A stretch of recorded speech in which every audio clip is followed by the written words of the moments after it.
Los espartanos son guerreros originarios de la antigua ciudad-estado griega de Esparta, cuya tradición bélica ha fascinado durante milenios a muchas otras culturas, llegando a ser firmemente reconocida hasta el día de hoy como una de las civilizaciones más prominentes en combate de la historia. Acérrimos rivales de la también ciudad griega de Atenas misma, que a su vez era reconocida como un centro para las artes. La filosofía espartana se centraba completamente en una cultura guerrera, y su papel como el principal poder terrestre militar griego de la antigüedad se consolidó al ganar la guerra del Peloponeso en el año 404 a.C. Prepárate muy bien, ya que hoy te relataré cómo era la vida de un guerrero espartano. Esparta era la ciudad más importante de la región de Laconia, o la ceremonia misma de la cual deriva la palabra lacónico, usada para describir a una persona que es breve y concisa con sus palabras. Los espartanos eran conocidos por ser hombres y mujeres de pocas palabras pero de mucha acción. Los varones solo tenían permitido dedicarse a una profesión, ser soldados, y su proceso de entrenamiento y selección comenzaba desde que nacían. El antiguo historiador Plutarco aseguraba que los bebés espartanos débiles o con defectos de nacimiento eran arrojados a un barranco, y aunque esta afirmación ha sido calificada como un mito, se sabe que estos infantes sí eran abandonados a su suerte en las colinas, en donde morían o eran rescatados y adoptados por campesinos. Por otra parte, los niños que eran aprobados vivían con sus padres hasta los 7 años de edad, por lo que se les ignoraba al llorar y se les enseñaba a nunca temerle a la oscuridad o a la soledad. Se les alentaba a mantenerse siempre en una excelente forma física e incluso se les bañaba con vino, y esto podía provocar convulsiones ignorando cualquier naturaleza débil de la que sufriera el infante. Cumplidos los 7 años de manera obligatoria, los niños espartanos dejaban sus casas y comenzaban un largo régimen de entrenamiento y educación militar, conducido y supervisado por el Estado a partir de esa edad, y hasta los 20 años, los espartanos vivían en cuarteles donde estudiaban tácticas de guerra y de sigilo, incluyendo cacería y atletismo, así como lectura, escritura, canto y poesía, pero estas últimas disciplinas en un grado mucho menor al cumplir los 12 años. Con el paso del tiempo, se les retiraban todas sus ropas, se les otorgaba su icónica capa roja y se les forzaba a dormir fuera del cuartel. También se les obligaba a cazar o incluso a robar sigilosamente su propia comida. De acuerdo con los historiadores de la época, durante el agoge, el riguroso sistema de entrenamiento espartano, era común que los maestros y supervisores instigaran discusiones y peleas entre los alumnos. Aquellos que mostraban dolor, cobardía o timidez eran constantemente atormentados, insultados y golpeados tanto por sus compañeros como por sus superiores. Incluso los coros de niñas espartanas, que participaban en ceremonias religiosas o políticas frente a los altos dignatarios del Estado, dedicaban sus canciones a los jóvenes del agoge, ridiculizando públicamente con sus versos a los reclutas que debían mejorar su desempeño. Como parte del culto religioso a la diosa Artemisa Ortia, durante cierto tiempo, los adolescentes espartanos también participaban en la llamada diamastigosis, un ritual llevado a cabo en el templo de la mencionada deidad. En esta ceremonia, los jóvenes debían apoderarse de los alimentos colocados en el altar, evitando los latigazos de guerreros adultos apostados para resguardar el botín.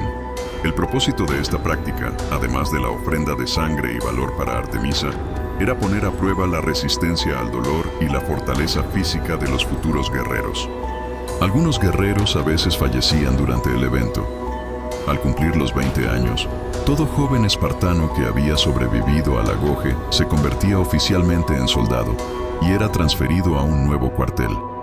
En este nuevo lugar comenzaba su servicio activo, donde debía permanecer durante 10 años más para luego pasar a formar parte de las reservas del ejército hasta su retiro a los 60 años. Como ya mencionamos antes, un ciudadano espartano solo podía tener como profesión la de guerrero, por lo que las industrias de la agricultura y la fabricación de armas, así como otros bienes, recaían en los 2 estratos sociales inferiores. La clase media, los periecos, eran ciudadanos libres que vivían en la zona periférica de Laconia y se dedicaban al comercio, la orfebrería y la herrería. La clase baja, los hilotas, eran esclavos capturados de regiones griegas vecinas, cuyo propósito era cultivar los alimentos de la ciudad, ser sirvientes domésticos, enfermeros o ayudantes militares. Aunque los ilotas cumplían un rol fundamental en la civilización espartana, eran constantemente maltratados y denigrados. Un espartano tenía por ley el derecho de acabar con la vida de un ilota si lo consideraba demasiado fuerte o inteligente. Durante el agoge, los adolescentes espartanos que mostraban fortaleza y liderazgo eran seleccionados para participar en la cripteia, una especie de policía secreta encargada de aterrorizar y asesinar a los ilotas que causaban problemas. La prueba anual de iniciación para esta fuerza consistía en enviar a los reclutas semidesnudos, armados solo con una daga, a las granjas donde trabajaban los ilotas. Al caer la noche, los jóvenes espartanos descendían de las colinas para eliminar a todo ilota que encontraran y robar su comida.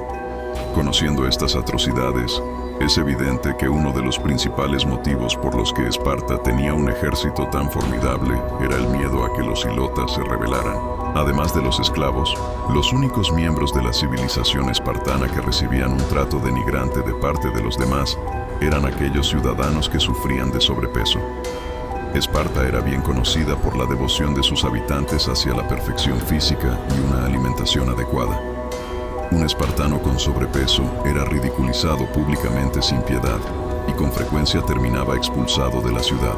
Tampoco se toleraba el consumo excesivo de alcohol. Aunque el vino era parte esencial de la dieta espartana, era extremadamente raro ver a un ciudadano borracho. En algunos casos, incluso se embriagaba a los ilotas como advertencia, para mostrar a los jóvenes los efectos negativos del alcohol. Todo guerrero espartano era alentado a contraer matrimonio a partir de los 30 años, edad en la que ya no era obligatorio vivir en los cuarteles. Las mujeres debían casarse a los 20. El matrimonio era crucial para Esparta, ya que permitía reponer a sus soldados caídos a través del nacimiento de nuevos guerreros. Si un ciudadano tardaba en concebir a su primer hijo o era infértil, era ridiculizado públicamente. A su vez, las parejas con múltiples hijos varones eran recompensadas. En batalla, los espartanos utilizaban la falange como su formación principal, trabajando como una unidad impenetrable que realizaba movimientos coordinados en masa. Ningún soldado era considerado superior a otro cuando luchaban juntos. Un guerrero espartano, también conocido como hoplita, vestía una armadura ligera en el torso, una larga capa roja, un casco, tobilleras, un escudo, una espada y una lanza, todos fabricados de bronce. Además de la guerra del Peloponeso, en la que Esparta derrotó a la ciudad rival de Atenas, el conflicto bélico más conocido librado por los guerreros espartanos es la batalla de las Termópilas, al mando del rey Leónidas, al inicio de la Segunda Guerra Médica entre Persia y las ciudades-estado griegas. Según el historiador Heródoto, 300 espartanos, acompañados de otros 3.000 combatientes griegos, lucharon contra más de 2,5 millones de persas durante 3 días, aunque los historiadores modernos estiman que el número real debió ser de alrededor de 300,000. La estrecha topografía del campo de batalla y la organización en falange permitieron a los aliados griegos infligir numerosas bajas en las filas persas, hasta que un traidor guió a las fuerzas del rey Jerjes hacia la retaguardia griega. Rendirse ante el enemigo era considerado el mayor acto de cobardía que un espartano podía cometer, y aquellos que lo hacían eran ridiculizados a tal grado que frecuentemente optaban por el suicidio. Al quedar rodeado su ejército por las fuerzas persas, Leónidas ordenó a sus espartanos seguir luchando hasta la muerte para proteger la retirada del resto de la coalición griega. 700 guerreros de Tespis también permanecieron en la lucha, así como 400 tebanos, aunque estos últimos se rindieron poco después ante los persas. Aunque Jerjes obtuvo la victoria y continuó avanzando por Grecia, un año después su invasión fue completamente repelida. Un siglo más tarde, Esparta sufrió una catastrófica derrota a manos de Tebas en la batalla de Leuctra, tras la cual los tebanos liberaron a los ilotas de Mesenia.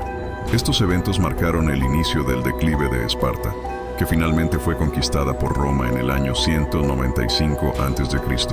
A pesar de su corto periodo de esplendor y de las atrocidades cometidas contra sus esclavos, Los guerreros espartanos siguen siendo uno de los principales referentes de la disciplina, el valor y la brillante táctica militar en la historia de la humanidad. Si te gustó el video, por favor dale tu like y ayúdame a compartirlo con tus amigos. Suscríbete para no perderte ninguno de mis videos.